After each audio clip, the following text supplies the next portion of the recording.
seems that we are online.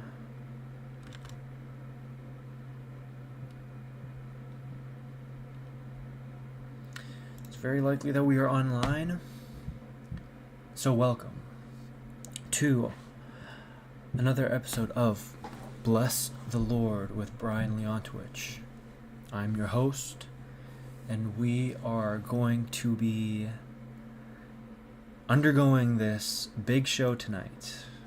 Big show covering huge topic.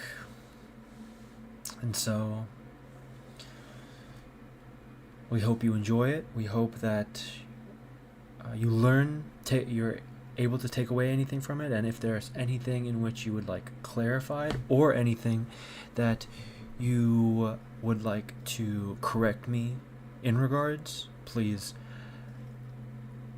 put a comment in the chat, put a like or a dislike, whether or not you like the show, and we're just going to get right into it. So, today we are going to be discussing on the topic of suffering. The why we suffer, the reason to suffering, the what even is suffering, all through the lens of the Catholic teachings, the evidence that I've come across, the church fathers that I've come across, and their input. And so it's going to be a good show. We're going to learn a lot. We're going to go over Job, as he is the poster boy for suffering aside from Jesus Christ himself. So this is going to be quite a big show. We're going to see what we can do with it, and yeah, we hope you enjoy. So a good place to start is the concept of suffering. And we can start by secularly defining what suffering is. And suffering is a state of undergoing pain, distress, hardships. I think we can classify that as a good starter for what suffering is. And an immediate question that arises is whether or not suffering in and of itself is good or bad. Because that's one of the questions in which we as Catholics especially are going to have to contend with. If we wish to evangelize as we wish to do, people are going to ask about suffering. And I've been asked about suffering, and I'm quite often put on the spot, and sometimes it is quite difficult to answer exactly, properly what is suffering, as well as usually it's being asked in relationship to an experience that one is undergoing. And so we have to be compassionate in our answer. We can't just hit them with the facts of what suffering is. Suffering in relationship with God, because that doesn't often resonate too well.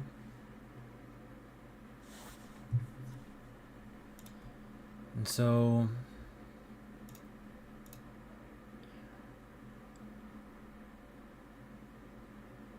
to cover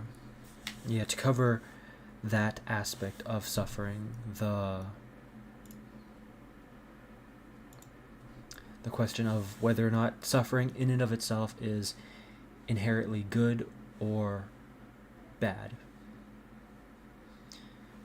And immediately my answer to that is that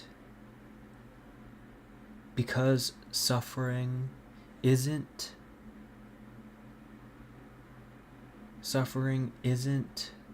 a consequence, or rather, damn it.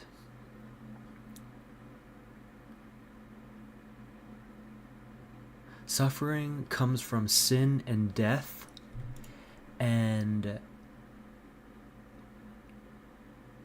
I think the best way to put it, as far as I can tell, was how St. Augustine viewed suffering, and it's a part of the fallen human condition, originally caused by original sin.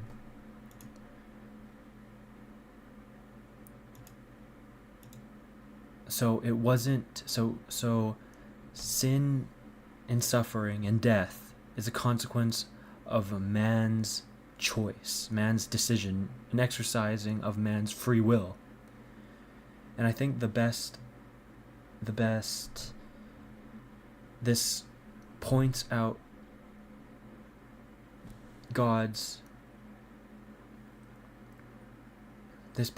how God's creation is good. It says so in the Bible. Genesis chapter 1 verse 31. God saw all that he made and it was very good.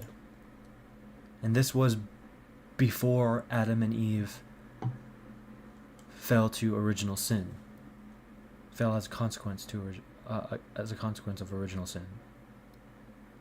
When he created the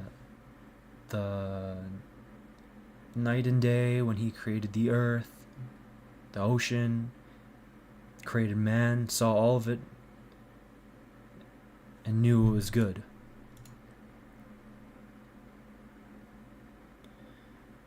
Not once did he say that about suffering, or about sin, or about death. And so immediately, we can not attribute suffering to God, but rather we attribute it to man. And that's a theological element to suffering.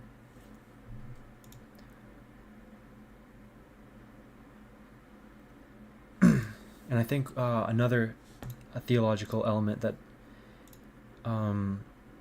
should be brought up, and then I'm going to give the compassionate answer, because for me personally, I find the theological answers to be much more fulfilling and sufficient for me, and so that's why I want to start off with that, because this is technically what suffering is in the lens of the Catholic tradition. And so suffering is a part of the fallen human condition. So we can attribute it to sin and suffering to the consequence of man's free will. And St. Aquinas defines suffering as a privation of a good. Let's think about that for a second. The privation of a good. And so we could conceptualize it as something that doesn't exist in and of itself. It's kind of parasitic, as Bishop Barron would like to phrase it. It relies upon the existence of something else.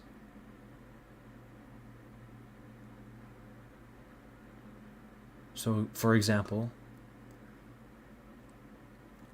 suffering in the form of health,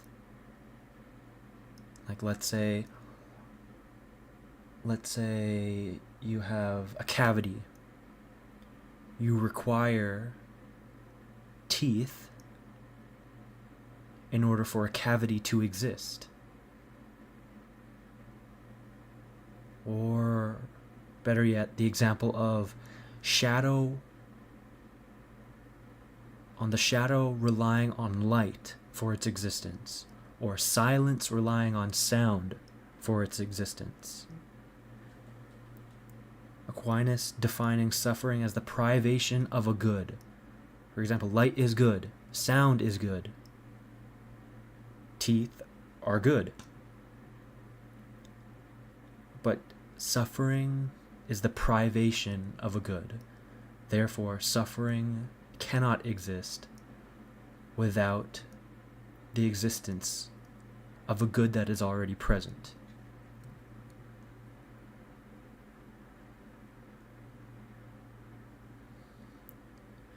And so these are the theological components to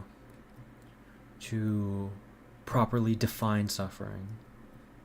But someone who is suffering, if they were to ask a priest, ask even myself this, I can't just open up with that. Although some people would appreciate that. The circumstance definitely does matter, and I think that the answer, which is most sufficient to respond to the what suffering is, or the why it is we suffer,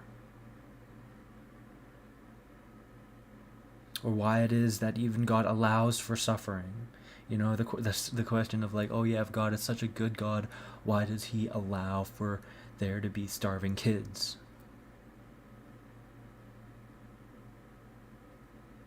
Or why did he make it so that there are starving kids? And so, because we have these objections to not just who God is, but also God's reasoning behind things, I think that's where the theological argument for God's relationship with suffering is necessary, and why it is that we have to make the clear line that suffering is a consequence, first and foremost, of original sin, of man's disobedience, man's exercising of free will, which at times is good, and quite often, as we know, can be very bad, detrimentally bad, not just for oneself, but for society, for their family, etc.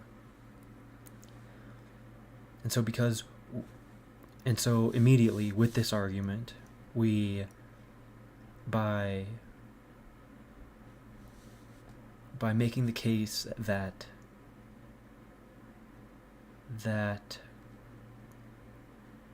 so immediately someone might say, so God didn't make suffering?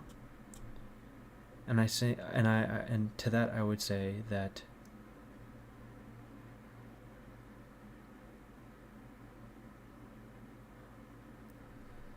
God didn't make suffering.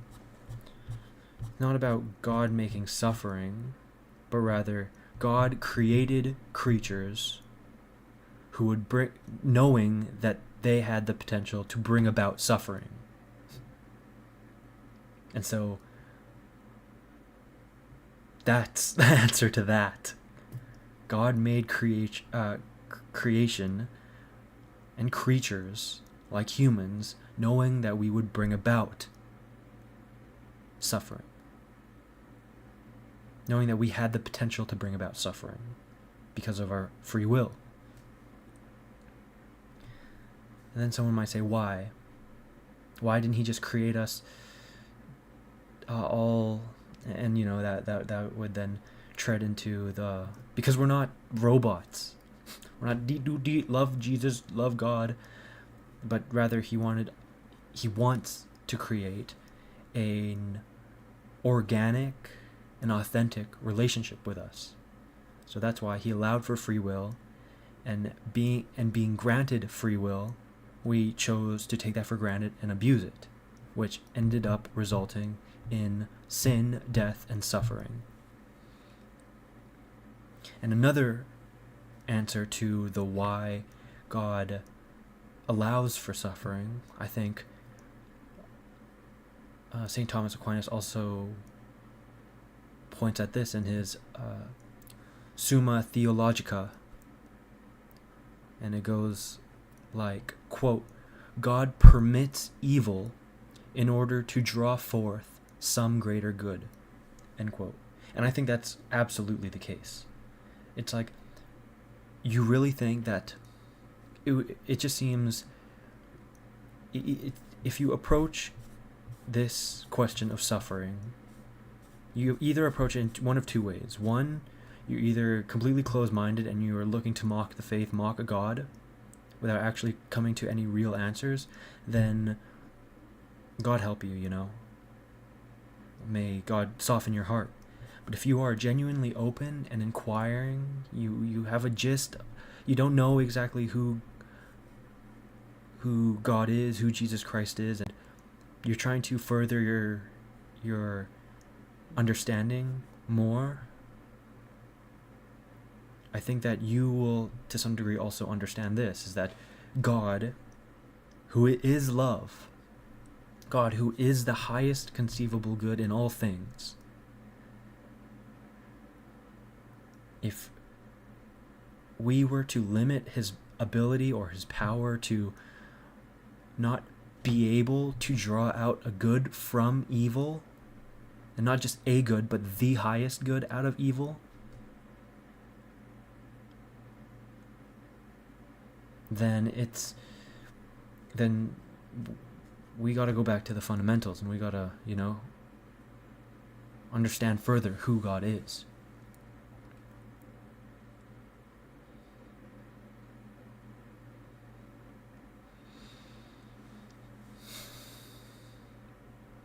So God permits evil in order to draw forth some greater good. He permits evil. He is the one who has control over evil in the form of Jesus Christ, and because he is God.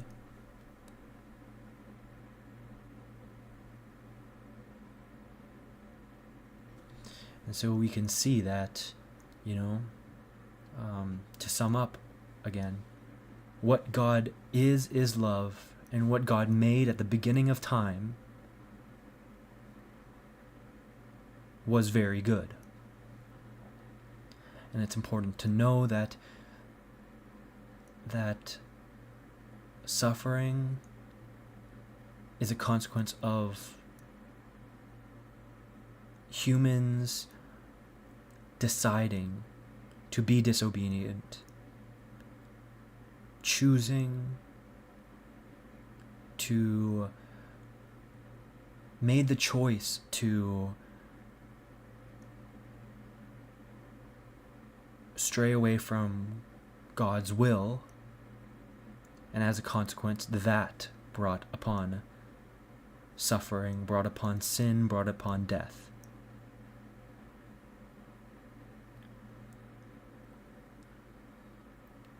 And that suffering in and of itself can point to a higher good,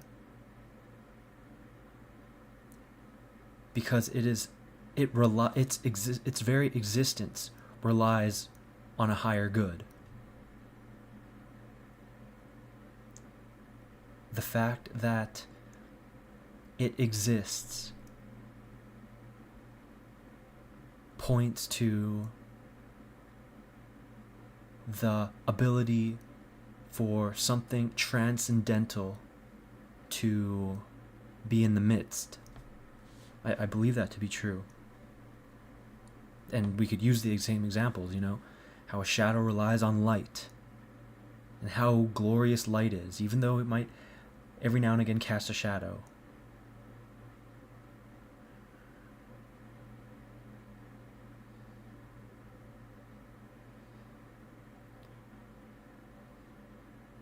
And because of the importance of, in this example, light,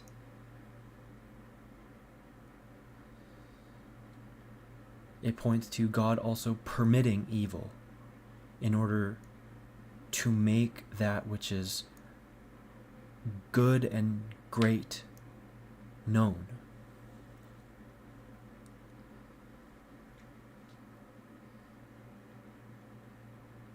And to personalize this, not for myself, but in the case of if you were having to relay this to someone, I do believe that acknowledging what sin is, not sin, suffering, to acknowledge what suffering is, and to individualize it,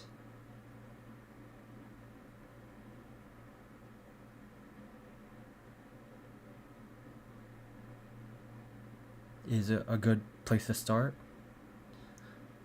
And then the question of, okay, so what must we do when we suffer? Or what can be done about suffering? How can we alleviate ourselves from suffering? And I think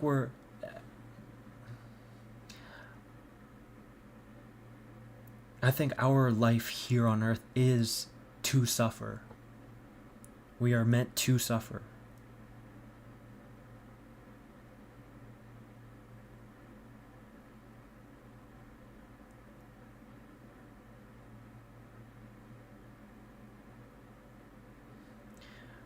But I think that this kind of worldly suffering that we undergo, this worldly death, simply and only points to a greater good, which is akin to God's grace, God's love, God's mercy, God's compassion.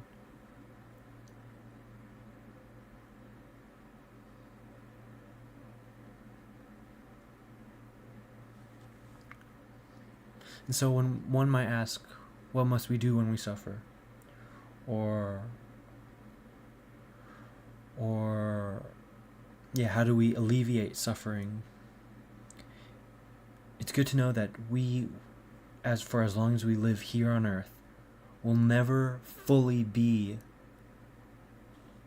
separate from suffering. We are bound to suffer. That's part of the human condition. We will suffer, and the degrees in which we suffer will differ from person to person, but it is an absolute guarantee.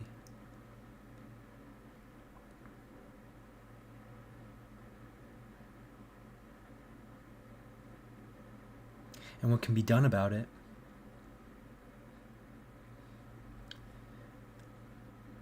is a good question, and we will now look into Job. We will go through the entirety of Job, all 42 chapters, and see what we conclude about Job's experience with suffering. So what we are going to be using is the Douay-Rheims reading of Job, but we are going to go through all 42 chapters. So buckle up.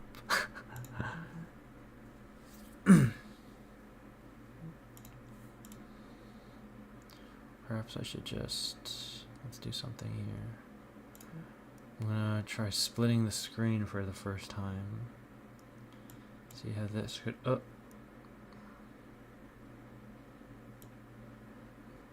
bow. Because we're pro.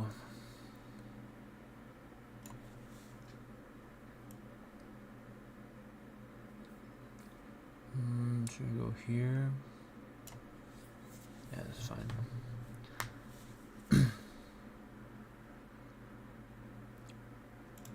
So, I hope everyone's ready, because we're going to go through all of Job.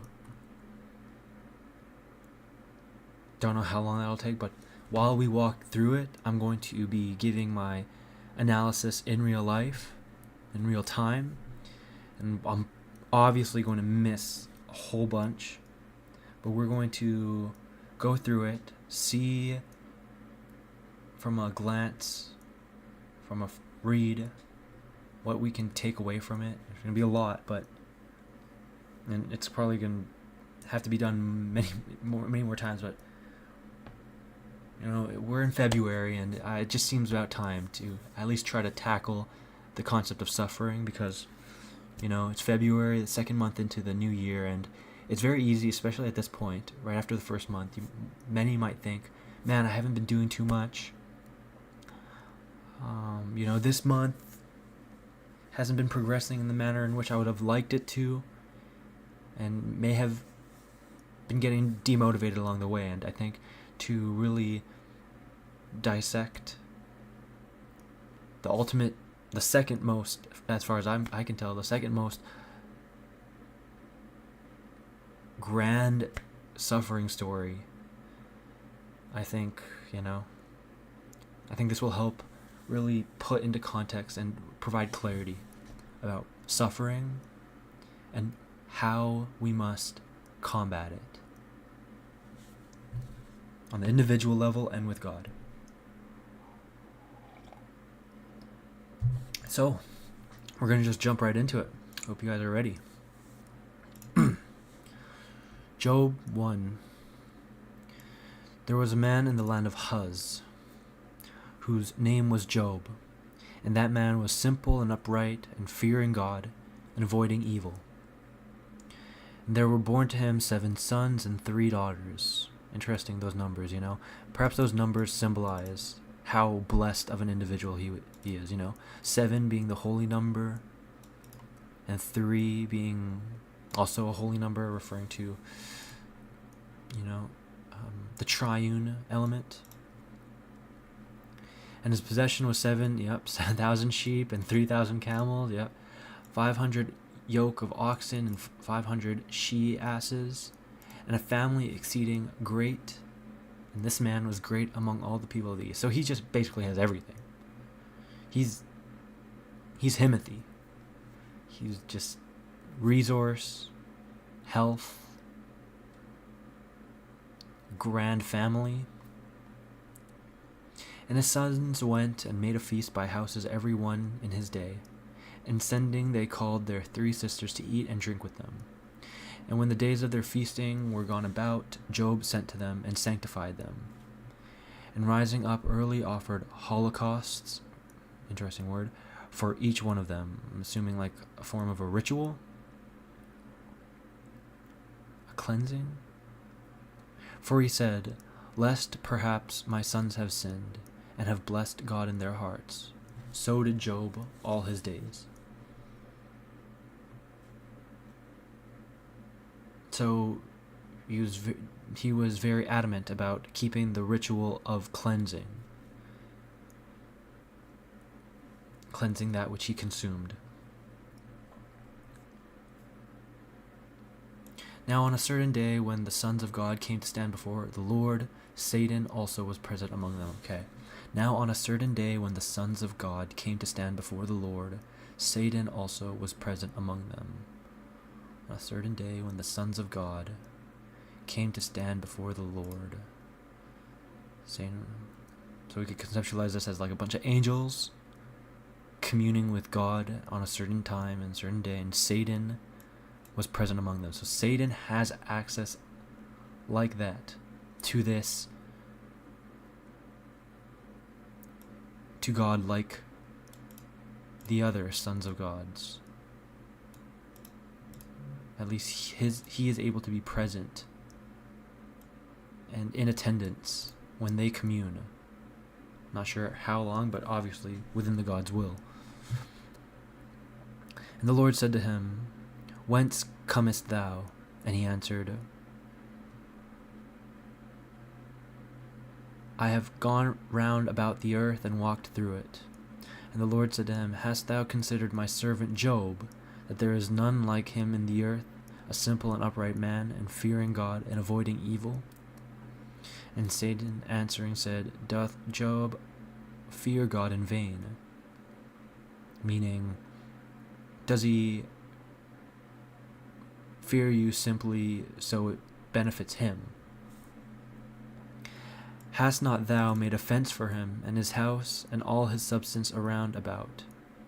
Blessed the works of his hands, and his possession hath increased on the earth. Made a fence for him. Made a fence for him. Oh yeah, so it seems like Satan is questioning God in the sense of, have not you blessed all that he has done? Basically indicating, like, why wouldn't he fear you if you've blessed all that he has? But stretch forth thy hand a little, and touch all that he hath, and see if he blesseth thee not to thy face.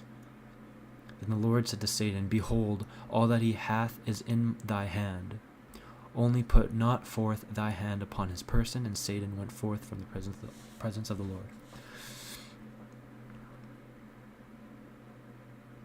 Yeah, so take away your hand a little bit, and let's see if he continues to worship you. And the Lord said, I will put him in your hand, but do not kill him.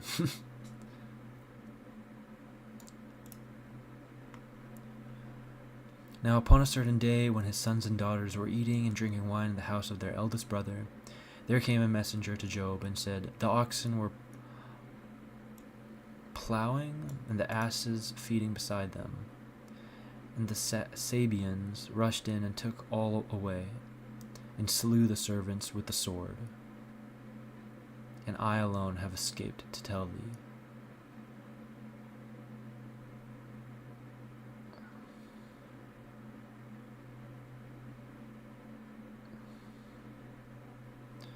And while he was yet speaking, another came and said, The fire of God fell from heaven, and striking the sheep and the servants hath consumed them, and I alone have escaped to tell thee.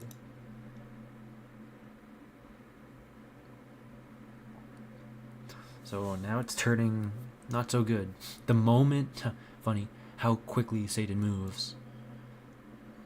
Satan went forth from the presence of the Lord. Now upon a certain day, doesn't indicate how quickly, but based on scripture, there's no fluff going on.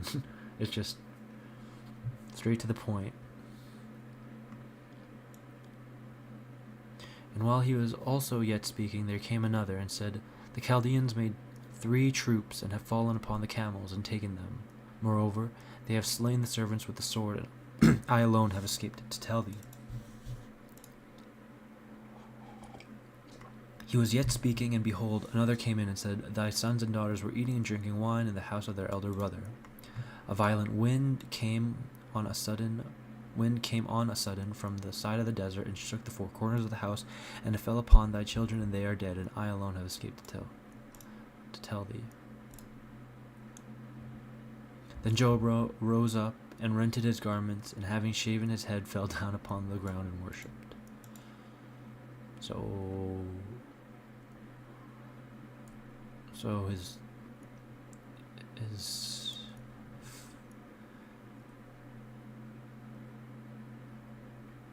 so everything's just being taken from him. Everything is just family, his oxen and asses, his servants, and he rent. Does this mean like strips himself of his garments and shaves his head, falling down to the ground and worships? Man. And said, Naked come I out of my mother's womb, and naked shall I return thither. The Lord gave, and the Lord hath taken away. As it hath pleased the Lord, so it be done. Blessed be the name of the Lord. In all these things Job sinned not by his lips, nor spoke he any foolish thing against God. These 2 verses, man. Actually, these 3. See how all of that in a instantaneous, his suffering.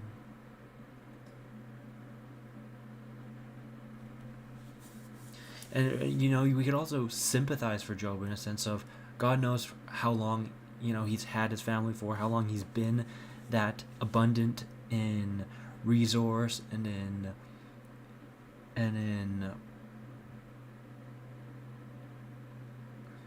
resource and in cattle and family were growing, and all of it just to be taken away in a moment. And the first thing he does is rip off his garments, shaves his head, and falls to the ground and worships. It says, naked came I out of my mother's womb, and naked shall I return thither. The Lord gave, and the Lord hath taken away. As it hath pleased the Lord, so it be done. Blessed be the name of the Lord. So he just truly begins worshiping. And in all these things Job sinned not by his lips, nor spoke he any foolish thing against God. So it's interesting how, it talks about him not verbally expressing any resentment, bitterness, or anything like that. He keeps it within, and God only knows how he's feeling within, but he still, regardless of the proximal evidence, still deems it necessary for him to worship. The Lord gave, and the Lord hath taken away. Blessed be the name of the Lord. And it came to pass, Job 2, and it came to pass, when on a certain day the sons of God came and stood before the Lord, and Satan came among them, and stood in his sight, that the Lord said to Satan, whence comest thou? And he answered and said, I have gone round about the earth, and walked through it. So they met up again.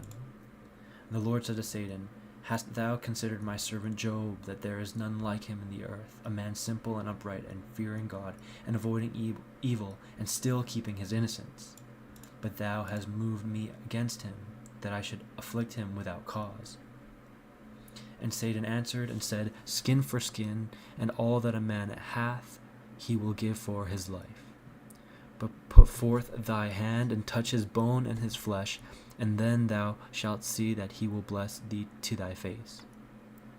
And the Lord said to Satan, behold, the bee is in thy hand, but yet save his life. So Satan went forth from the presence of the Lord, and struck Job with a very grievous ulcer, from the sole of his foot even to the top of his head. So this is the boils. These are the boils.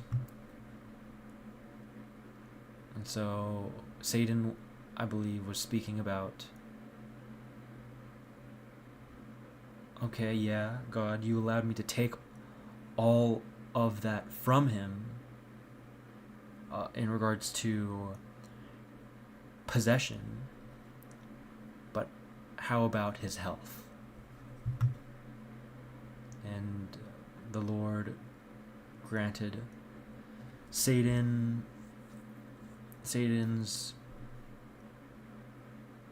request on the basis that he does not kill Job.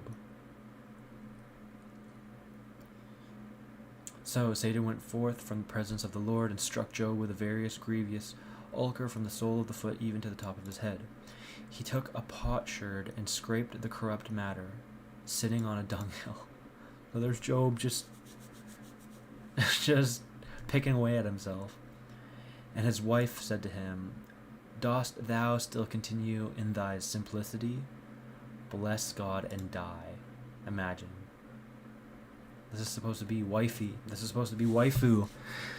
And you're suffering. You're in the midst of suffering. You're ugly. You've lost all that you've had, that you've worked for. And the first thing she pulls up and tells you is, why, do you still wish, or why are you still living like this? Do you wish to continue living like this? Just pray to God and die.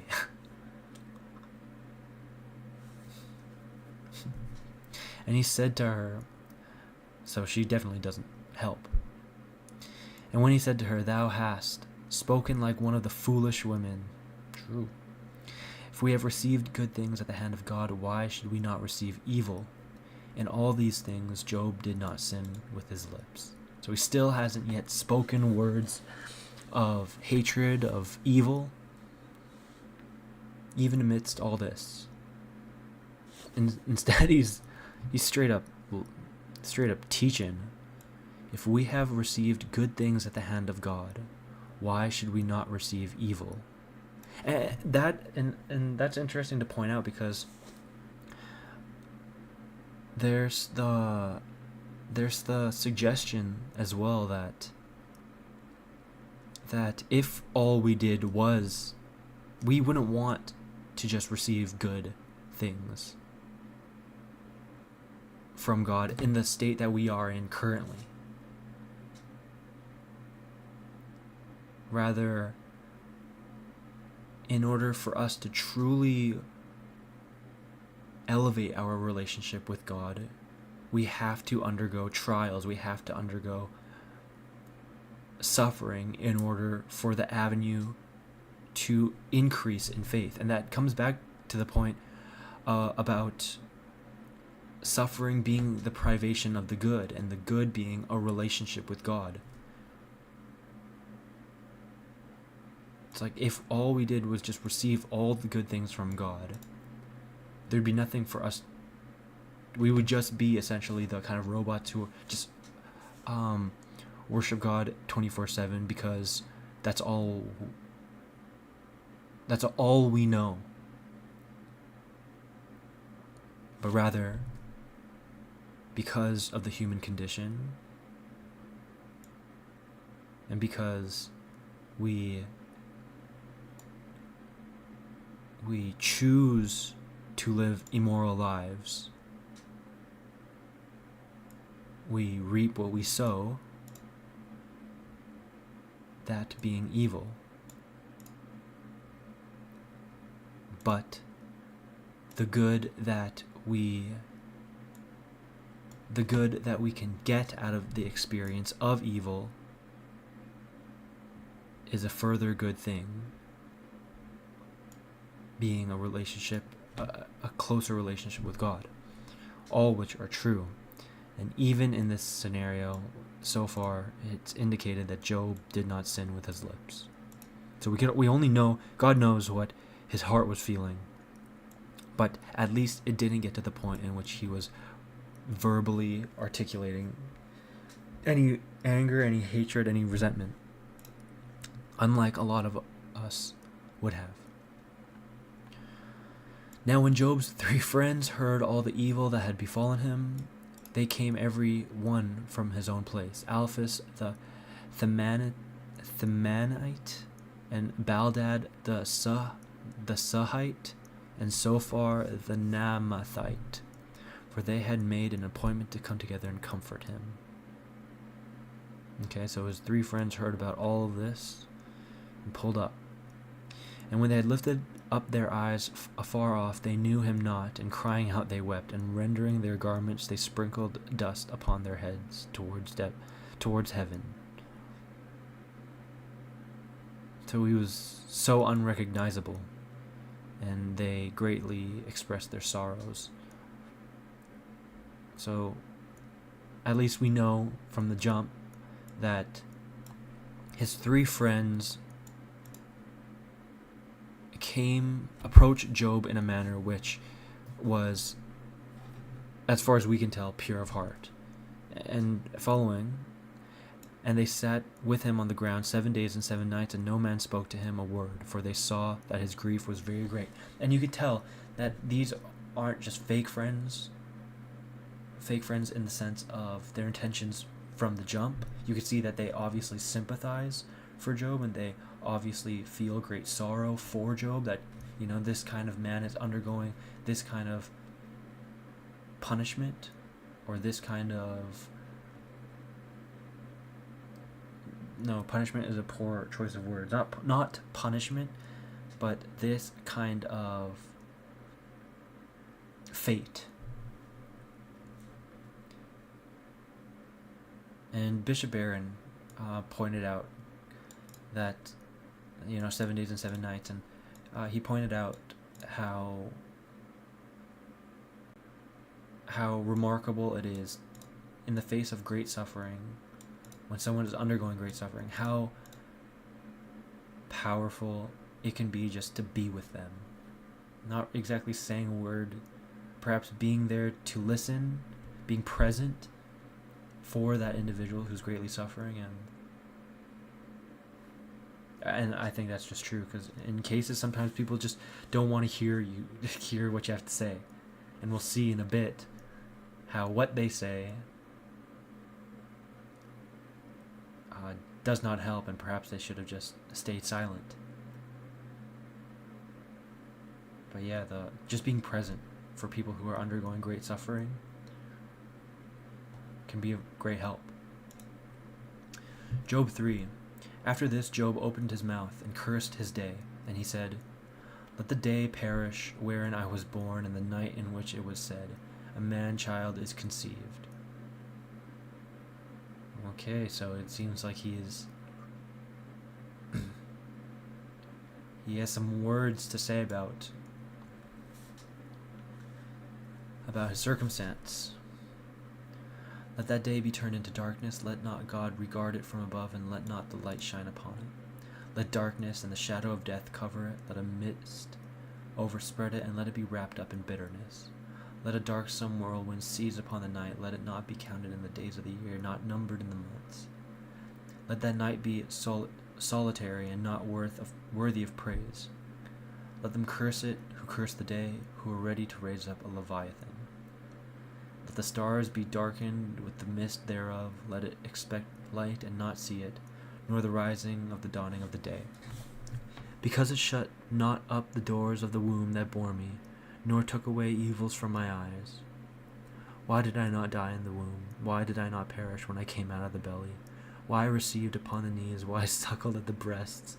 For now I should have been asleep and still, and should have rest in my sleep.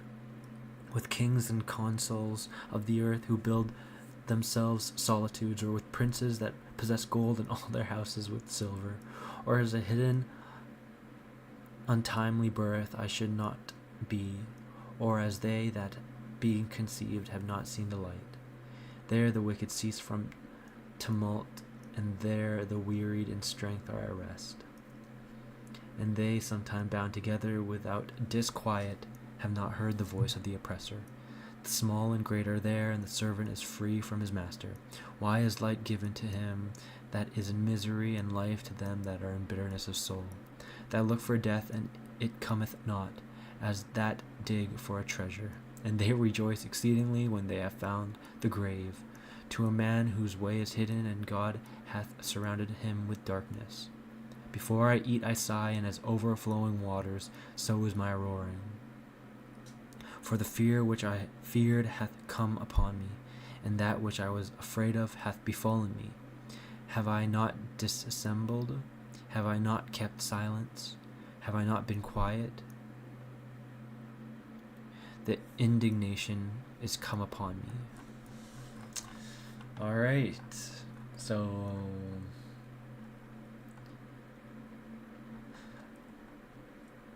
it sounds like, in breaking his silence, it's just all of these emotions are just flowing from Job after experiencing all the suffering he has. It seems like he's truly questioning. There's many questions. He's, rather than pointing the finger at God, he's questioning his existence and questioning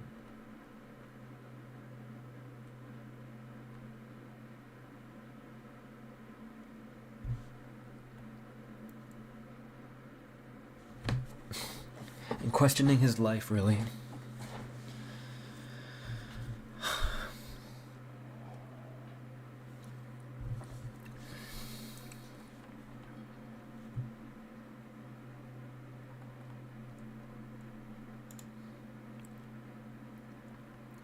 Then, so this is all, and that's also good to know, because all it takes is just people there to listen, and then he just goes, then he just reveals it all.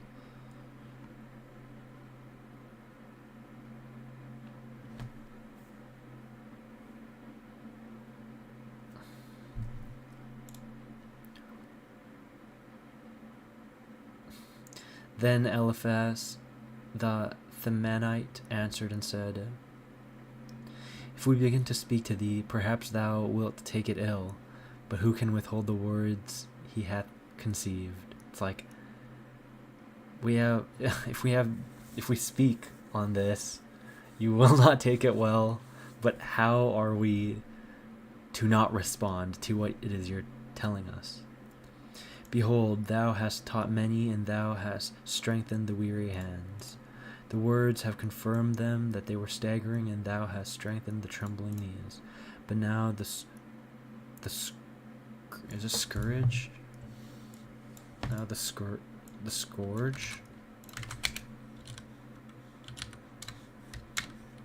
Scourge.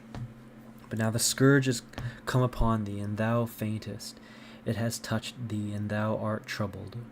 Where is thy fear, thy fortitude, thy patience, and the perfection of thy ways? Now they're questioning Job, because this is so unlike him.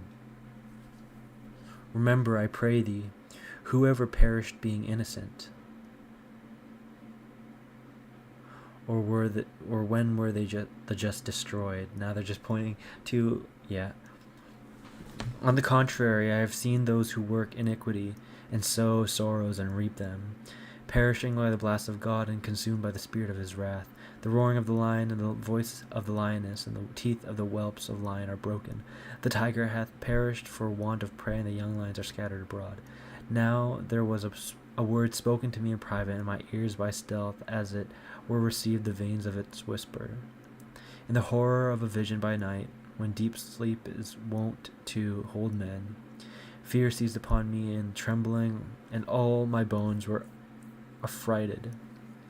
And when a spirit passed before me, the hair of my flesh stood up. There stood one of these countenance I knew not, an image before my eyes, and I heard the voice as it were of a gentle wind. Shall man be justified in comparison of God, or shall a man be more pure than his Maker? Behold, they that serve him are not steadfast, and his angels he found wickedness. How much more shall they that dwell in houses of clay, who have earthly foundation, be consumed as with the moth? From morning till evening they shall be cut down, and because no one understandeth, they shall perish forever. And they that shall be left shall be taken away from them. They shall die, and not in wisdom. So they don't help. The moment they break their silence, they're just completely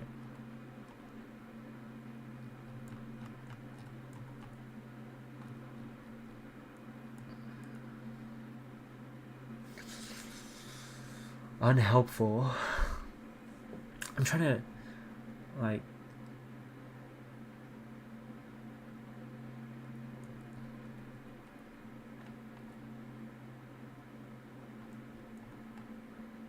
I'm trying to just put myself in the position of Job, where it's like, oh, that would not go well. That would just not go well. Responding, like, the temptation to respond with hatred to something like this. Because essentially they're just telling him that, like, surely you've done something wrong to be receiving this kind of judgment from God.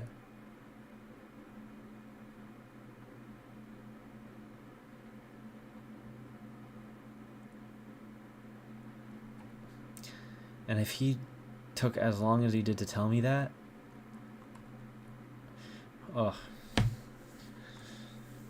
Job's a better man than I.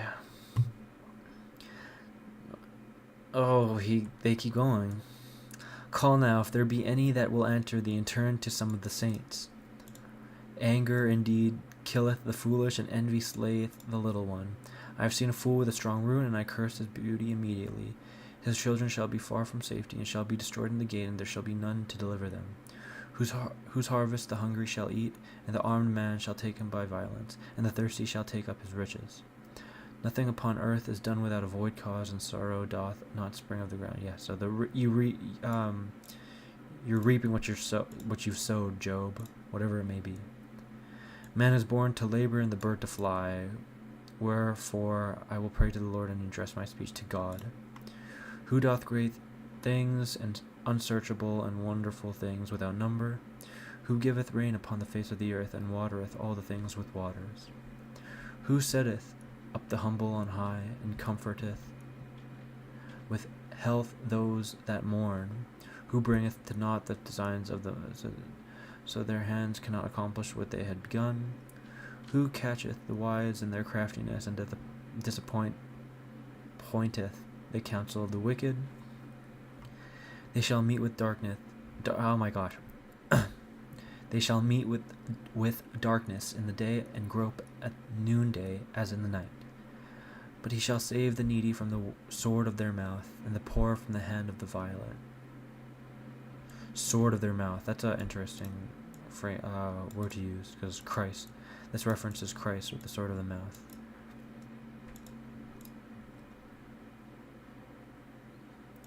And to the needy there shall be hope, but iniquity shall draw in her mouth.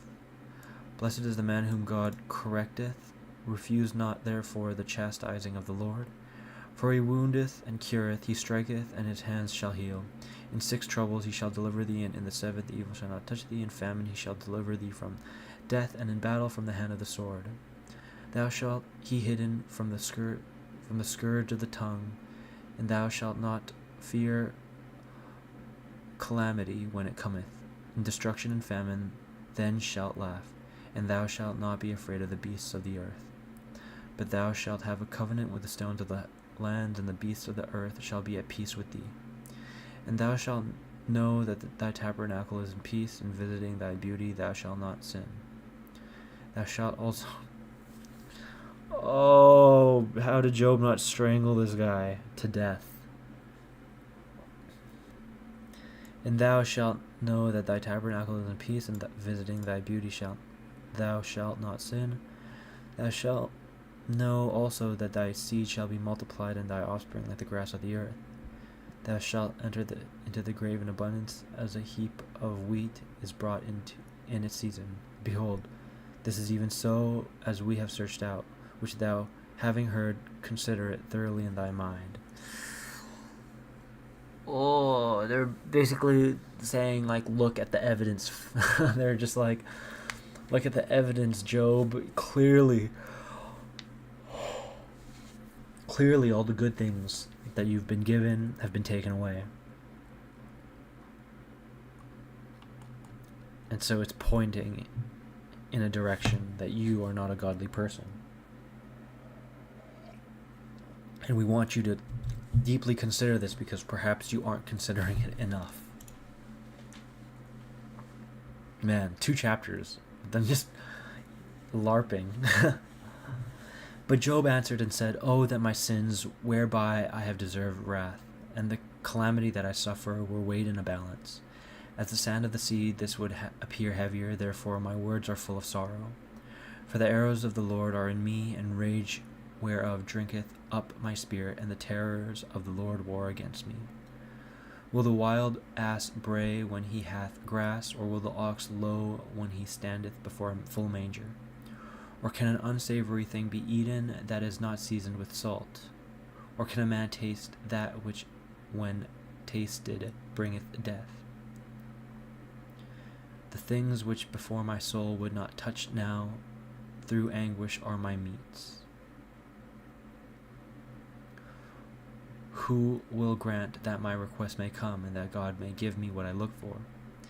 And that he hath begun may destroy me, that he may let loose his hand and cut me off? And that this may be my comfort, that afflicting me with sorrow he spare not, nor I contradict the words of the Holy One. For what is my strength that I can hold out? Or what is my end that I should keep patience? The strength is not the strength of stones, nor is my flesh of brass. Behold, there is no help for me in myself, and my familiar friends also are departed from me. He that taketh away mercy from his friend forsaketh the fear of the Lord. My brethren have passed by me as the torrent that passeth swiftly in the valleys. They that fear the hoary frost, the snow shall fall upon them. At the time when they shall be scattered, they shall perish, and after it groweth hot, they shall be melted out of their place. The paths of their steps are entangled, they shall walk in vain and shall perish. Consider the paths of Thema, the ways of Saba, and wait a while. They are confounded, because I have hoped they are come also even unto me, and they are covered with shame. Now you are come, and now seeing my affliction you are afraid. Did I say, bring to me and give me of your substance, or deliver me from the hand of the enemy and rescue me out of the hand of the mighty? Teach me, and I will hold my peace, and if I have been ignorant in anything, instruct me. Why have you detracted the words of truth, whereas there is none of you that can reprove me? You dress up speeches only to rebuke, and you utter words to the wind. You rush in upon the fatherless, and you endeavor to overthrow your friend. However, finish what you have begun, give ear, and see whether I lie. Answer, I beseech you, without contention, and speaking that which is just, judge ye. And you shall not, an iniquity in my tongue, neither shall folly sound in my mouth. What does that mean?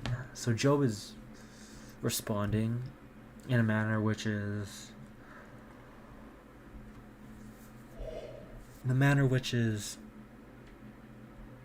things which before my soul would not touch now. He's kind of acknowledging his innocence, trying to tell them that he's innocent.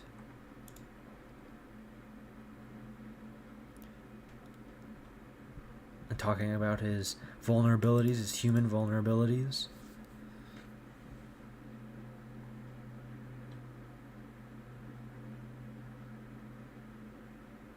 Behold, there is no help for me in myself, and those who I thought were for me are also away from me, are far from me. That's interesting. So we could look at it like this, you have to be innocent. You have to find a way in which you can acknowledge where you are innocent, truly. That's one thing about suffering, is that when people suffer, quite often the first thing that they do is shake their fist at God and be like, oh God, why have you done my suffering? Why have you done this to me? But in reality, to truly look at the circumstance and the scenario and look at where they may have messed up and where they may truly be innocent,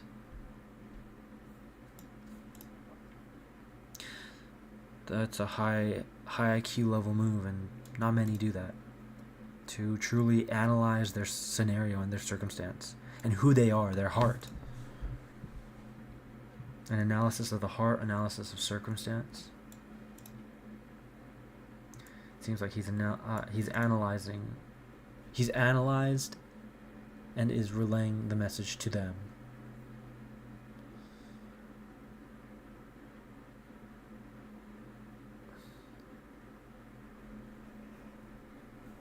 And then is doing his best to remain humble.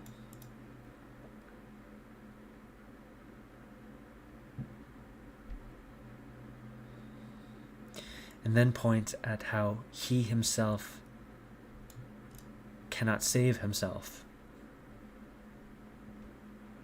It's not through his own works in which he will be saved. It's not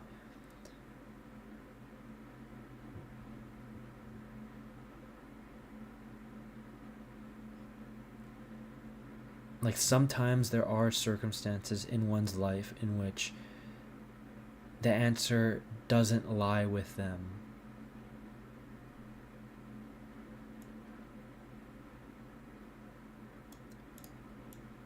And in this extreme scenario, those who are close to him are now far from him.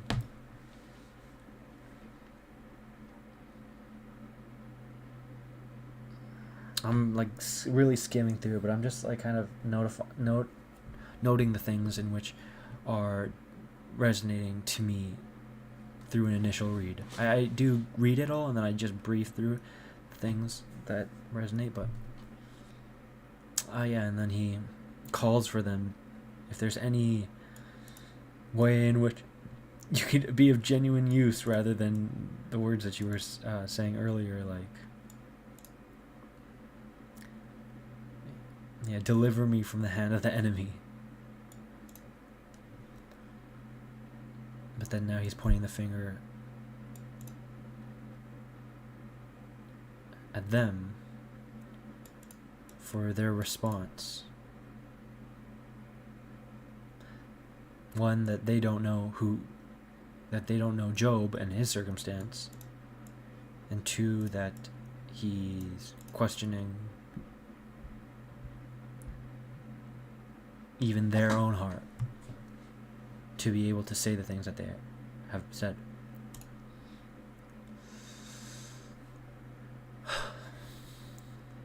The life of man upon earth is a warfare, and his days are like the days of a hireling. As a servant longeth for the shade, as the hireling looketh for the end of his work, so I also have had empty months, and have numbered to myself wearisome nights. If I lie down to sleep, I shall say, when shall I arise? And again I shall look for the evening, and shall be filled with sorrows even till darkness. My flesh is clothed in rottenness in the filth of my dust. My skin is withered and drawn together. My days have passed more swiftly than web is cut by the weaver, and are consumed without any hope. Remember that my life is but wind, and my eyes shall not return to see good things. Nor shall the sight of man behold me. Thy eyes are upon me, and I shall be no more. As a cloud is consumed and passeth away, so he shall go down to hell, shall not come up. Nor shall he return my more to his house, neither shall his place know him any more. Wherefore I will not spare my month, I will speak in the affliction of my spirit, I will talk with the bitterness of my soul. Am I a sea or a whale, that thou hast enclosed me in a prison? If I say, my bed shall comfort me, and I shall be relieved, speaking with myself on my couch, thou wilt frighten me with my dreams, and terrify me with visions, so that my soul rather chooseth hanging, and my bones death. I have done with hope, I shall now live no longer, spare me, for my days are nothing. What is a man that thou shouldest magnify him, or why dost thou set thy heart upon him? Thou visitest him early in the morning, and thou provest him suddenly. How long wilt thou not spare me, nor suffer me to wallow down my spittle? I have sinned, what shall I do to thee, O keeper of men? Why hast thou set me opposite to thee, and I am become burdensome to myself? Why dost thou not remove my sin, and why dost thou not take away my iniquity? Behold, now I shall sleep in the dust, and if thou seek me in the morning, I shall not be. I'm not gonna lie, this is quite. I don't know why I thought that. I don't know why I thought that.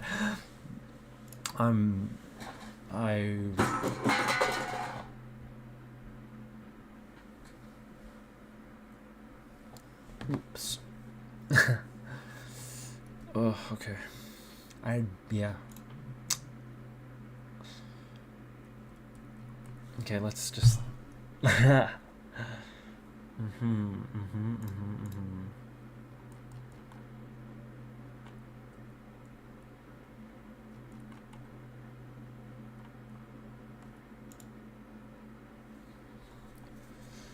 Okay.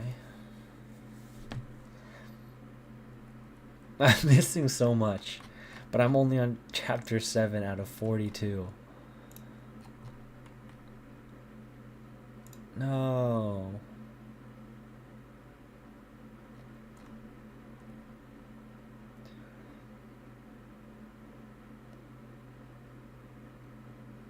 Let's see, how do I maneuver this way?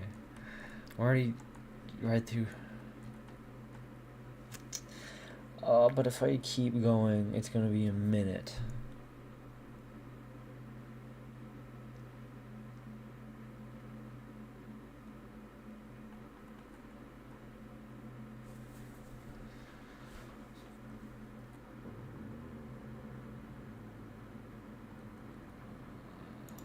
Sorry, I'm recontemplating reading all of Job. I don't know why I just threw myself into it. thinking that I'd be, the guy who could just interpret. It's like this, and all of it for 42 chapters.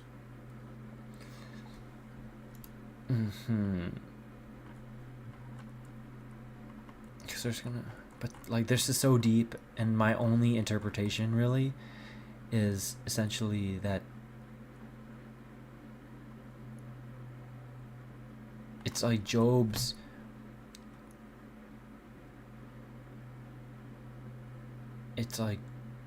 response to his friends, and it's very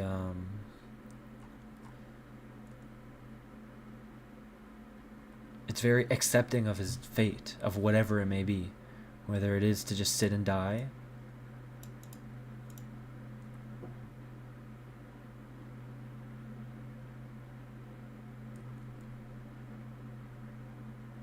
and it's also like, a form of it's also kind of pessimistic. It's like accepting of his fate, but also pessimistically, in that, like, can't you see that even though I'm innocent, I have still been selected to suffer, and so if I could just suffer in silence and die already, leave me be.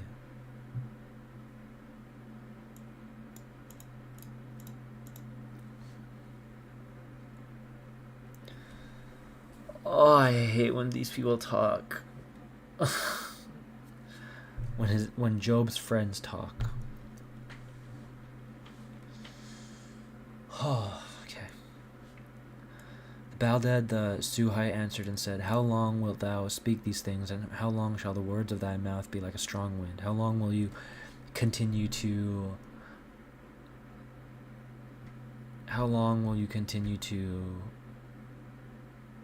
essentially defend yourself with sweet words? Doth God pervert judgment, or doth the Almighty overthrow that which is just? So they're now, like, to some degree questioning who God is in regards to Job's decision of handling his suffering. Although thy children have sinned against him, and he hath left them in the hand of their iniquity, yet if thou wilt arise early to God, and wilt beseech the Almighty, if thou wilt walk clean and upright, he will present dwelling in the... Oh, and I also chose to read it word for word, and so that also is not easy.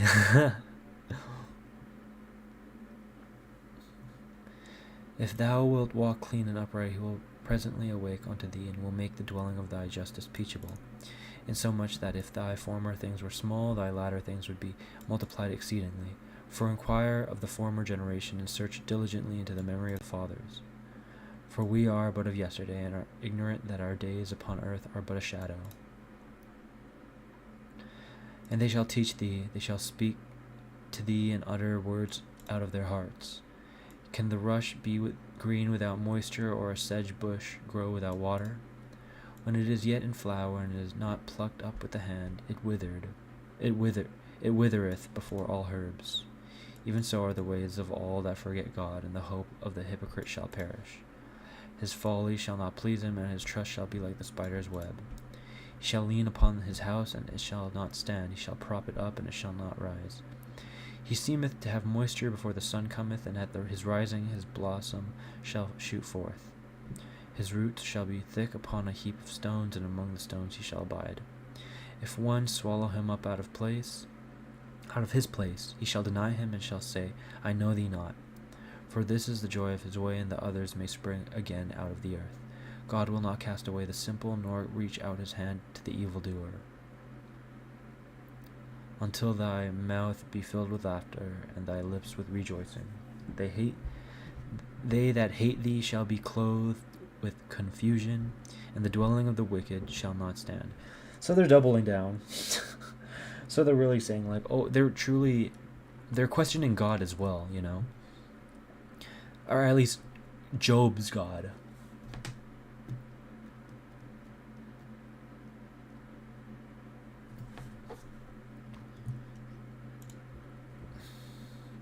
Job answered and said, Indeed, I know it so, and that man cannot be justified compared with God.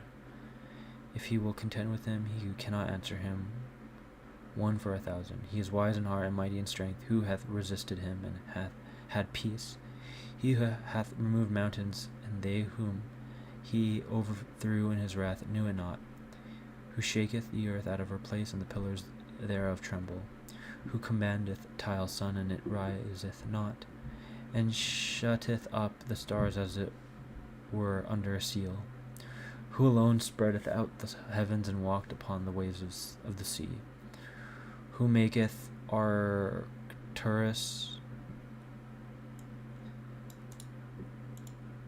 and Orion and Hades, hiatus, I don't know either of these, and the inner parts of the south.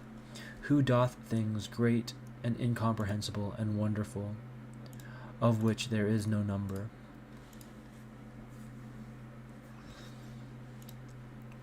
If he come to me, I shall not see him. If he depart, I shall not understand. If he examine on a sudden, who shall answer him? Or who can say, Why dost thou so?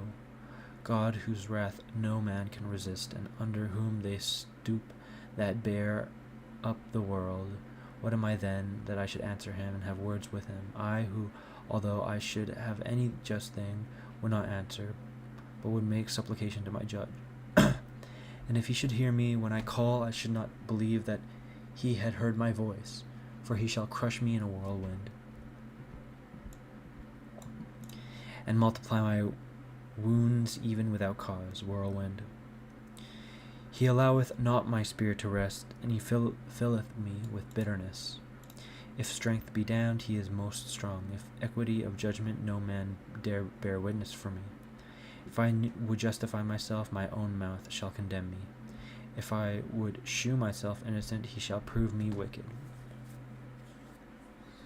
Although I should be simple, even this my soul shall be ignorant of, and I shall be weary of my life. One thing there is that I have spoken, both the innocent and the wicked he consumeth. If he scourge, let him kill at once, and not laugh at the pains of the innocent.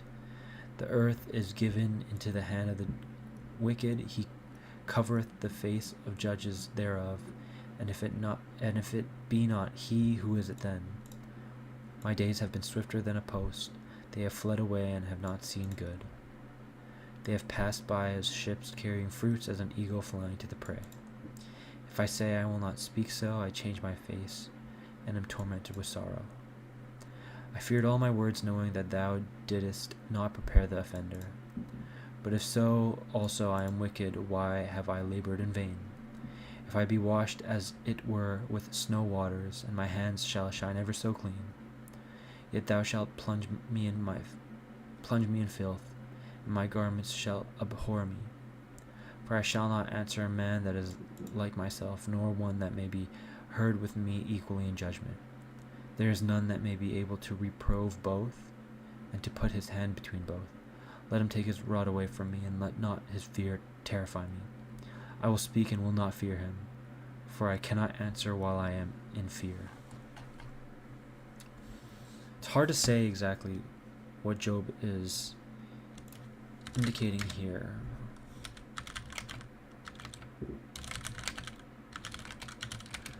Job 9.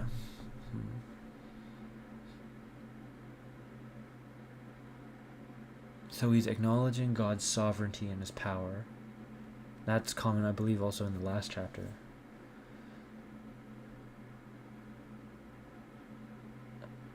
So he's pointing out to his human vulnerability again, the fact that life is unfair.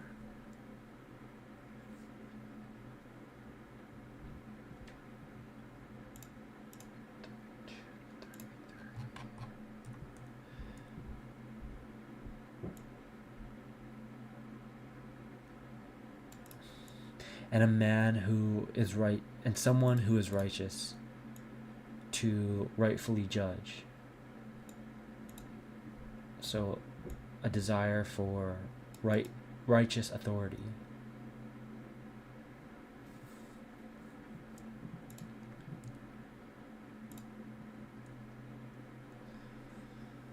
Job 10.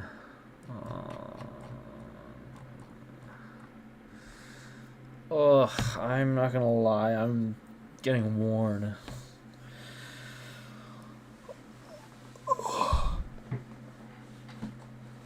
Bruh.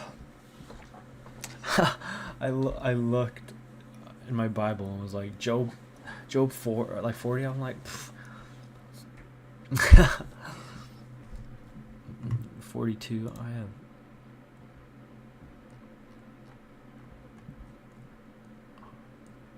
This. Oh, okay. Damn it. What do I do? What do I do? What do I do? What do I do? What do I do, oh Lord? Do I continue? I'm going to continue. Even though I'm hungry, even though I'm getting thirsty, I will continue, and I will complete Job. Not to say that I did it, but so my word holds bond. Okay. Job 10. My soul is weary of my life. I will let go my speech against myself. I will speak in the bitterness of my soul. I will say to God, do not condemn me. Tell me why thou judgest me so. Doth it seem good to thee that thou shouldest calumniate me and oppress me, the work of thy own hands, and help the counsel of the wicked? Hast thou eyes of flesh, or shalt thou see as man seeth? Are thy days as the days of man, and are thy years as the times of man? That thou shouldest inquire about my iniquity, and search after my sin, and shouldest know that I have done no wicked thing, whereas there is no man that can deliver out of thy hand. Thy hands have made me, and have fashioned me wholly round about, and dost thou thus cast me down headlong on a sudden? Remember, I beseech thee, that thou hast made me as the clay, and thou wilt bring me into dust again. Hast thou not milked me as milk, and curdled me like cheese? Thou hast clothed me with skin and flesh. Thou hast put me together with bones and sinews. Thou hast granted me life and mercy, and thy visitation hath preserved my spirit. Although thou conceal these things in thy heart, yet I know that thou rememberest all things. If I have sinned, and thou hast spared me for an hour, why dost thou not suffer me to be clean from iniquity? If I be wicked, woe unto me, and if just, I shall not lift up my head, being filled with affliction and misery. And for pride thou wilt take me as a lioness, and returning thou tormentest me wonderfully. Thou renewest thy witness against me, and multipliest thy wrath upon me, and pains war against me. Why didst thou bring me forth out of the womb? O that I had been consumed, that I might not see me. I should have been as if I had not been, carried from the womb to the grave. Shall not the fewness of my days be ended shortly? Suffer me, therefore, that I may lament my sorrow a little, before I go and return no more to a land that is dark and covered with the mist of death, a land of misery and darkness, where the shadow of death and no order be everlasting horror dwelleth. So now it's turned from Job speaking to his friend, now inquiring to God about the why, about who he is, who he believes him to be.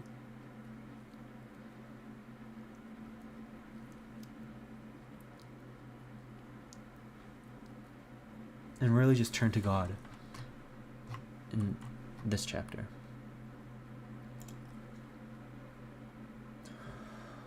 And another friend speaks, and someone else speaks. Job 11. Then Sophar the Naamathite answered and said, he answered, shall not he that speaketh much hear also? Okay, yep. Shall men hold their peace to thee only, and when thou hast mocked others, shall no man confute thee? For thou hast said, My word is pure, and I am clean in thy sight. And I wish that God would speak to thee, and would open his lips to thee, that he might shew thee the secrets of wisdom, and that his law is manifold, and thou mightest understand that he exacteth much less of thee than thy iniquity deserveth. Peradventure thou wilt comprehend the steps of God, and wilt find out the Almighty perfectly. He is higher than heaven, and what wilt thou do? He is deeper than hell, and what wilt thou know? The measure of him is longer than the earth, and broader than the sea. If he shall overturn all things, or shall press them together, who shall contradict him? For he knoweth the vanity of man, and when he seeth iniquity, doth he not consider it? A vain man is lifted up into pride, and thinketh himself born free like a wild ass's colt. True. Run, thou hast hardened thy heart, and hast spread thy hands to him.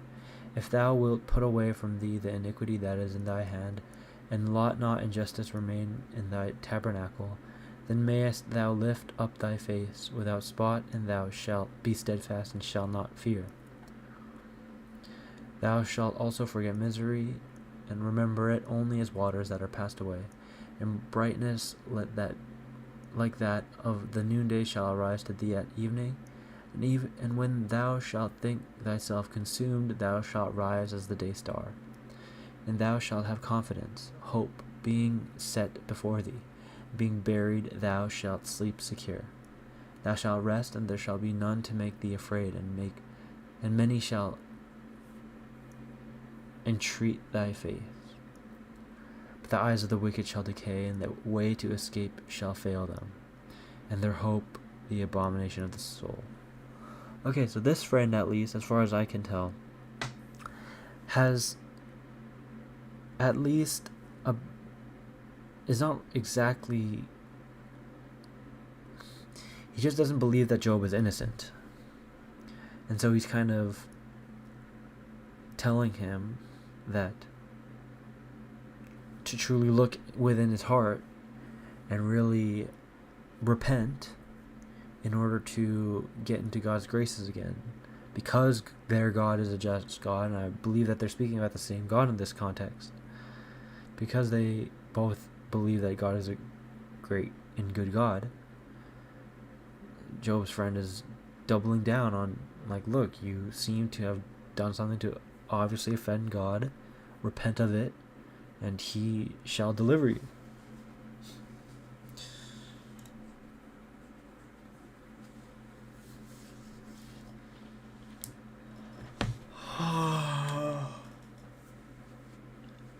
Wow, I have 30 more chapters left. 30. 3-0. Bruh, this is tough. Of course it's tough. This is the Word of God. The inspired, divinely inspired Word of God. Oh.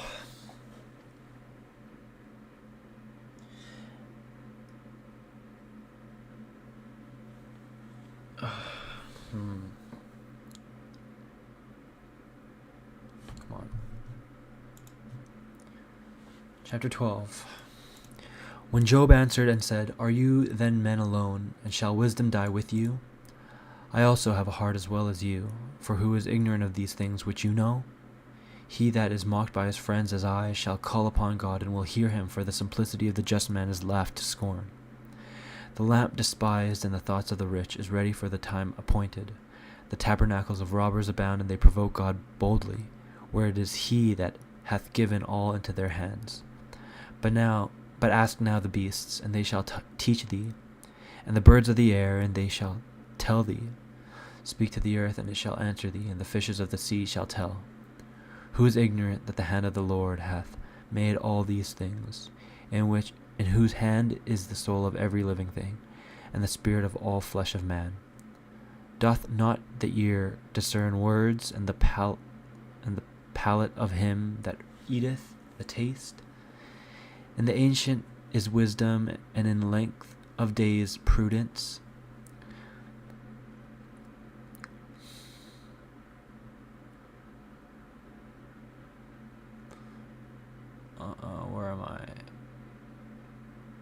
prudence. He spoke about prudence.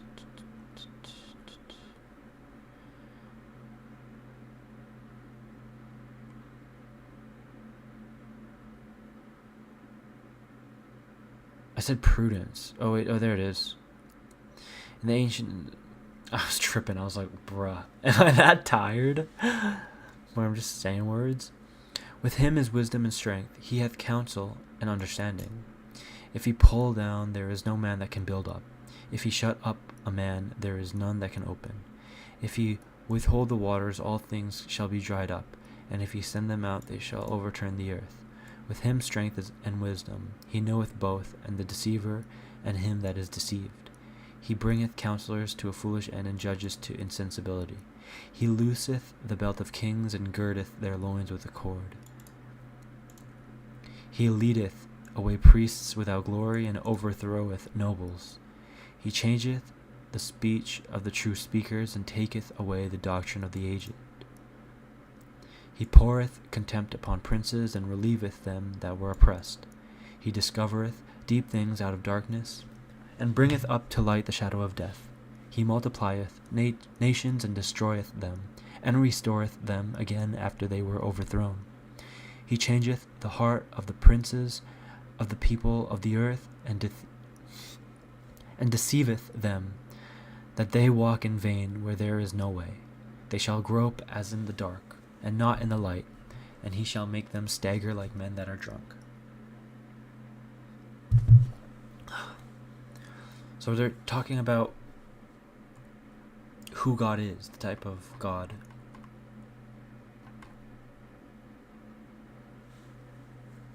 The kind of just God. Damn it. Yes, as you can hear, I have a collection going on, one would say. Anyways.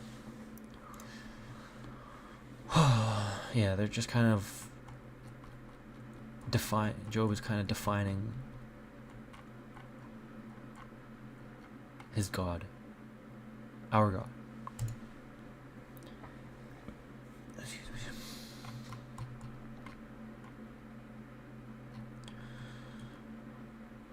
Oh, my brother.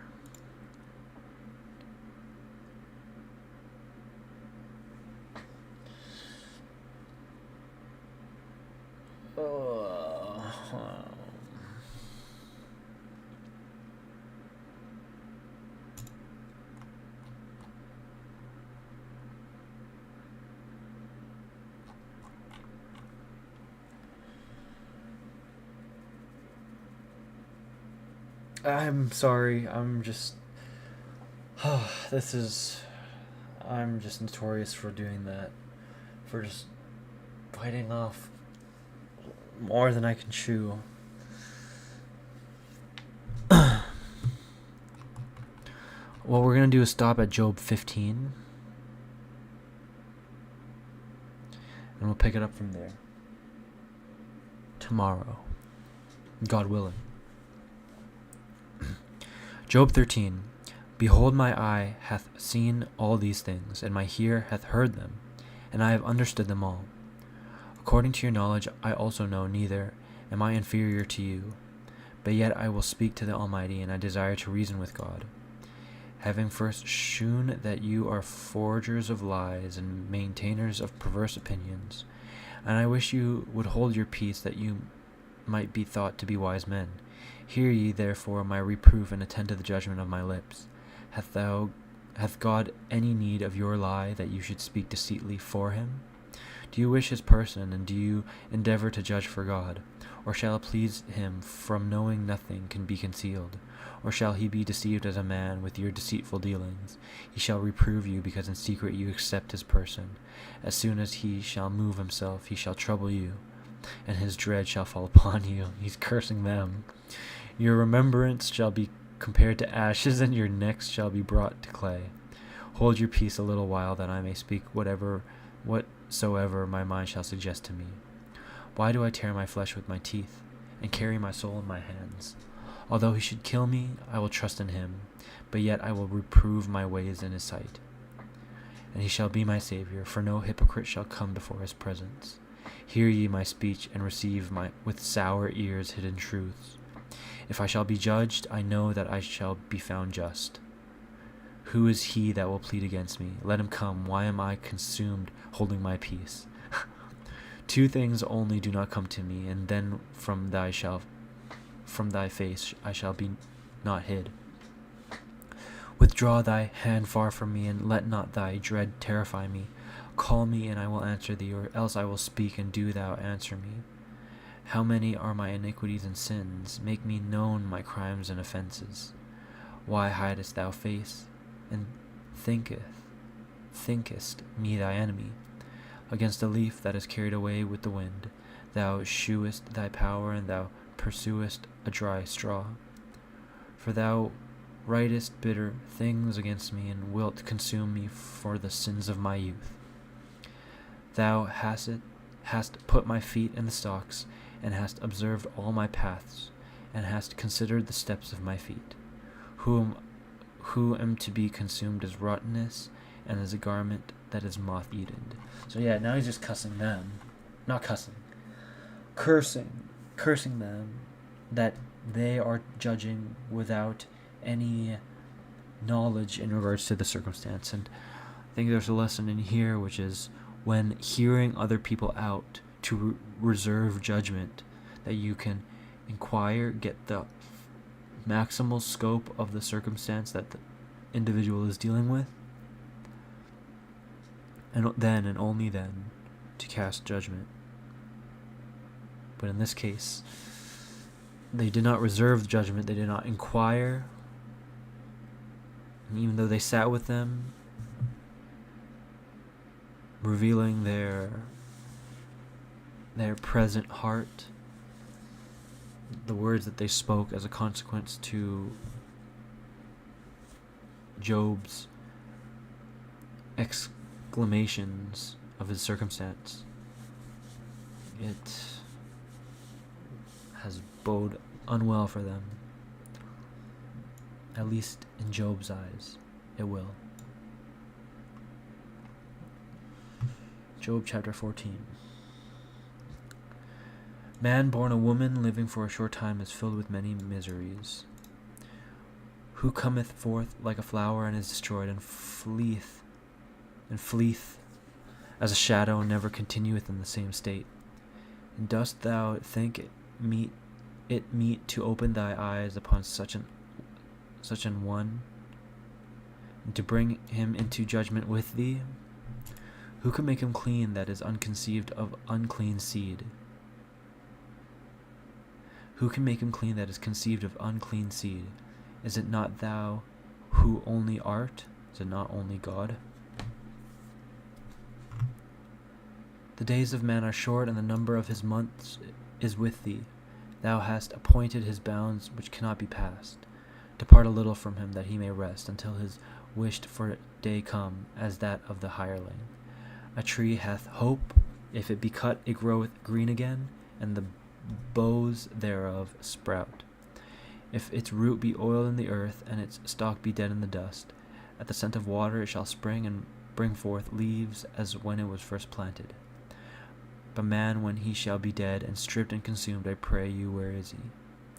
As if the waters should depart out of the sea, and an empty river should be dried up, so man, when he is fallen asleep, shall not rise again. Till the heavens be broke, he shall not awake, nor rise up out of his sleep. Who will grant me this, that thou mayest protect me in hell, and hide me till thy wrath pass, and appoint me a time when thou wilt remember me? Shall man that is dead, thinkest thou, live again? All the days in which I am now in warfare, I expect until my days come. Thou shalt call me, and I will answer thee. To the work of thy hands thou shalt reach out thy right hand. Thou indeed hast numbered my steps, but spare my sins. Thou hast sealed up my offenses as if it were in a bag, but hast cured my iniquity. A mountain falling cometh to naught, and a rock is removed out of its place. Waters wear away the stones, and with inundation the ground by little and little is washed away. So in like manner thou shalt destroy man. Thou hast strengthened him for a little while, that he may pass away forever. Thou shalt change his face, and shalt send him away. Whether his children come to honor or dishonor, he shall not understand. But yet his flesh, while he shall live, shall have his soul shall mourn over him. But yet his flesh, while he shall live, shall have pain, and his soul shall mourn over him.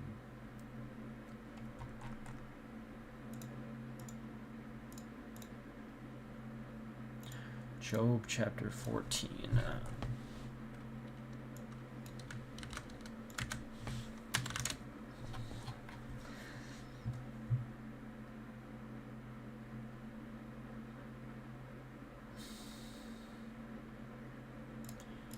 He starts off, man born of a woman, living for a short time, is filled with many miseries. So he's acknowledging right at the jump that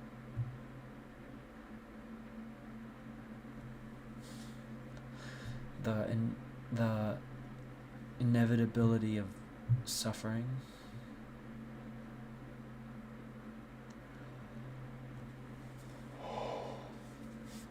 In Job 14:14, shall man that is dead, thinkest thou, live again?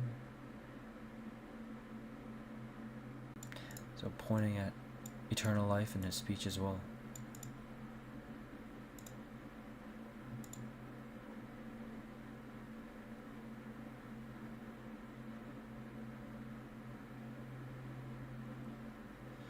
So he's clearly wrestling with faith here and morality, what it means to be alive.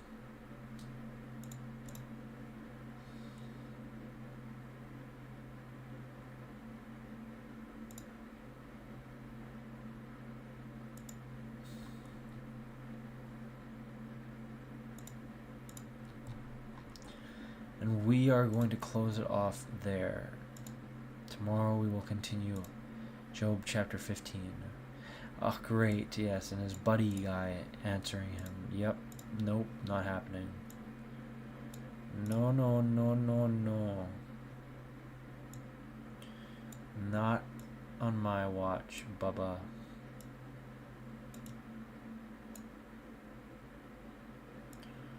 Let me just...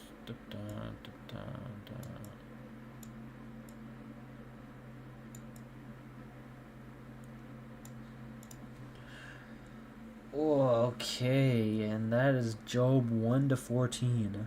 Wow. Oh. What a... Okay, next time I'll know. At least I've been able to gauge, for the most part, what I can handle, especially at this time. Let's see. So... we look at Job, who was this guy who had it all.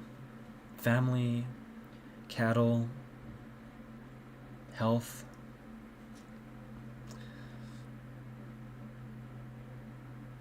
fear of God, you know. Was a faithful man, simple. And by a reason as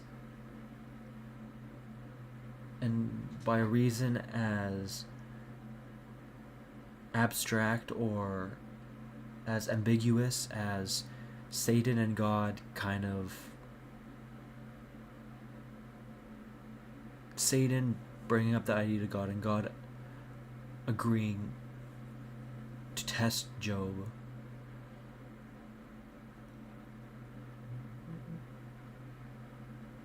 Seems to point to not to a form of, you know, of incomprehensibility on our end to truly acknowledge what God's plan might really be. And, we have to give credence to that.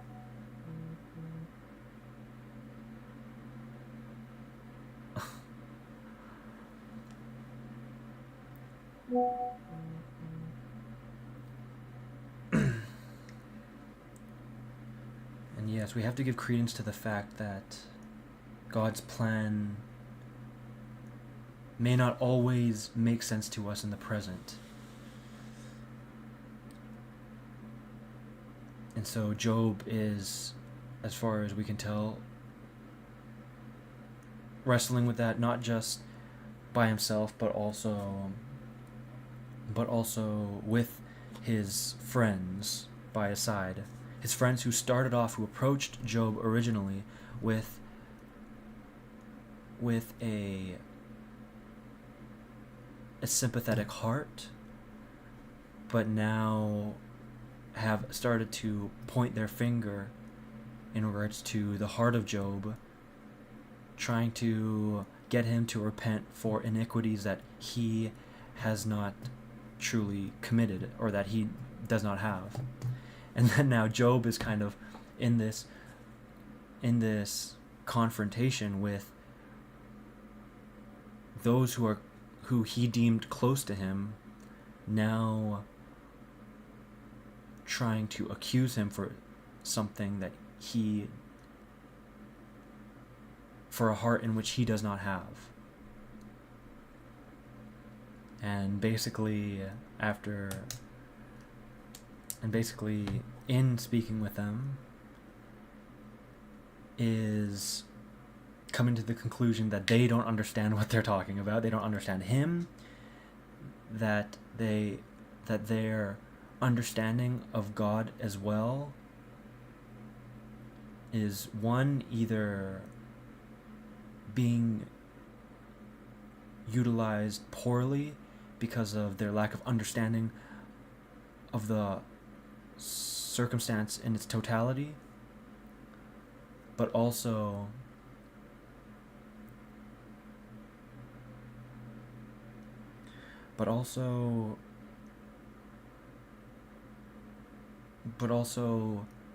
taking upon judgment themselves as if God won't already deal with Job. It's as if they're telling Job things that it's as if they're taking on the position of those who need to relay Job this message of repentance.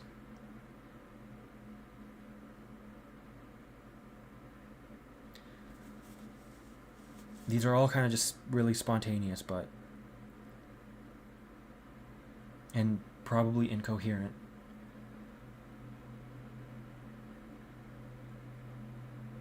But it points to, Job's patience, Job's, in my point of view, rightful condemnation of these friends,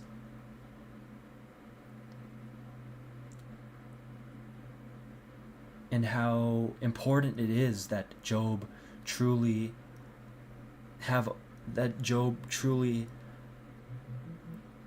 and the importance that Job has truly already, in the importance that Job acknowledges his innocence and has done his due diligence in analyzing the circumstance as far as he can tell. He really looked through his conscience and was looking for avenues in which he was wrong. And only then can you know whether or not the ground that you stand on with God is solid foundation or if it's built on shaky ground.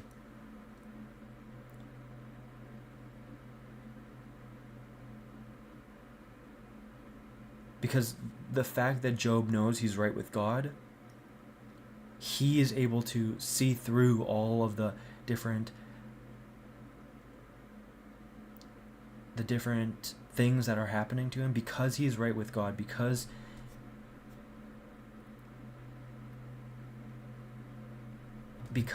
he has went through his conscience, because he knows he is in favor with God, or at least because he knows that his actions have been in alignment to and coherent with God's teachings, that leaves him with the only act of faith. And someone himself in the position that he's in is still contending with this. It's like he's still in real time wrestling with the concept of God, who God is, the just God that he knows, life after death, his morality, his vulnerabilities. And so he's doing all of this in real time because he's still trying to understand his suffering. And so that is where we are at so far. And we will take it back up again at Job 15. And let's not get too used to this, because I don't intend to make this a Bible study at all. I don't intend to make this live stream in any way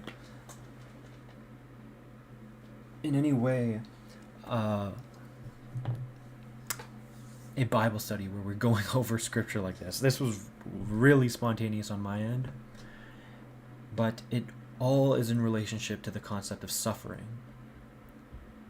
And I think Job is the rightful story to go through. It's unfortunate that I'm, perhaps not doing it complete justice, and in my inadequacies, I ask for grace to be given, but this is all just kind of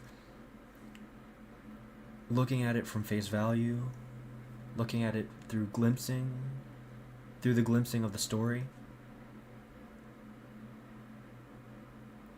and really just trying to get an understanding, however shallow it may be, in regards to suffering, in regards to who God is, and in regards to how we are called to bear this suffering, and why we must. And so that is the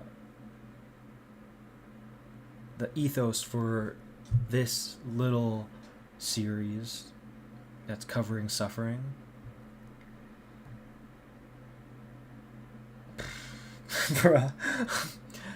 But it's good.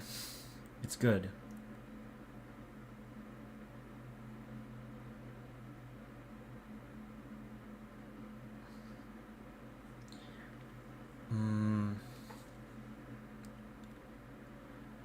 Okay, I'm going to stop it there. We're going to hold it there. We will continue this tomorrow. We will finish it tomorrow.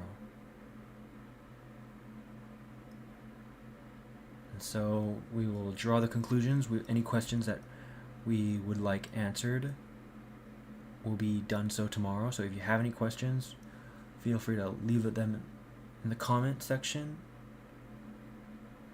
Feel free to like or dislike based on how you felt about this session. And if you have any suggestions, please don't be shy, and please let me know. I'm looking to improve. I'm looking to improve on being able to bless the Lord, and hopefully we can do that together. But that is it for me. You guys can catch me tomorrow. I don't have a set time because my schedule will fluctuate, but I'm here in the evening. And we will continue with the theme of suffering. Once again, we will address 3 questions of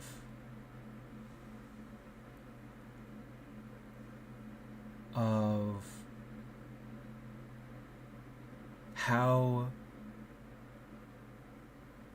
the 3 questions of what suffering is. To recap, for tomorrow we will be finishing up with what suffering is, who God is, and why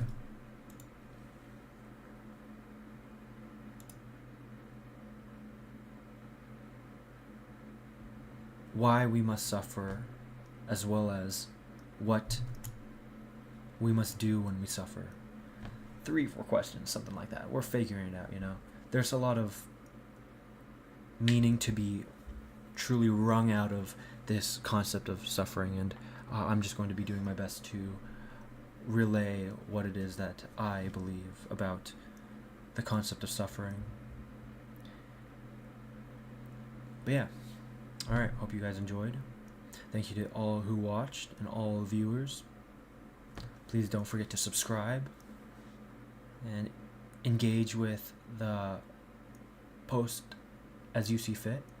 If you hate how I was stalling greatly in between chapters because I was truly debating whether or not I could do it, let that be known as well.